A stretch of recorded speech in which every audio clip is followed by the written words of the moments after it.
Θα ήθελα τώρα να σας ρωτήσω για τις άλλες περιπτώσεις. Για τα τρένα, για τα κομβόι προσφύγων, για τα λεωφορεία. Τι έχετε να πείτε για όλες αυτές τις περιπτώσεις? Εντάξει, Αντώνη, αφού με ρωτάς και για αυτές τις περιπτώσεις, θα σου απαντήσω και για αυτές τις περιπτώσεις. Ο άλλος λοιπόν πιλότος μας, ο Τάιρον, πολύ καλό παιδί.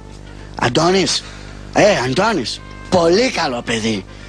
Πάει ο άνθρωπος λοιπόν και κάνει ένα τέταρτο 20 λεπτό πριν την πτήση του, τον πιάνει μία λόρδας. Πάει, λέει, στο καψίμι. Πάει, τι παραγγέλνει να φάει, Αντώνης? Τι παραγγέλνει να φάει? Τι παραγγέλνει? Θα σου πω εγώ τι παραγγέλνει. Πάει και παραγγέλνει 2 τόστ με σηκωτάκια πουλιών και αν έχεις τον Θεό σου, Αντώνης, με μαγιονέζα. Είναι δυνατόν πριν την πτήση να μπερδέψεις σηκωτάκια πουλιών με μαγιονέζα? Πω!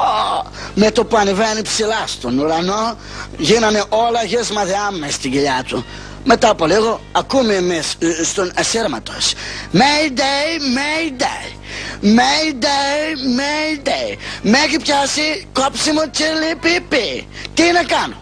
Του λέμε με τη μία, αμόλατα να γλιτώσεις, αμόλατα να γλιτώσεις. Και ο idiot, ο βλάκας Αντώνη, αντί να μολύσει τις κουράδες του όπου να είναι, πάει και μαμολάει τις βόμβες, Αντώνιο, όπου να είναι.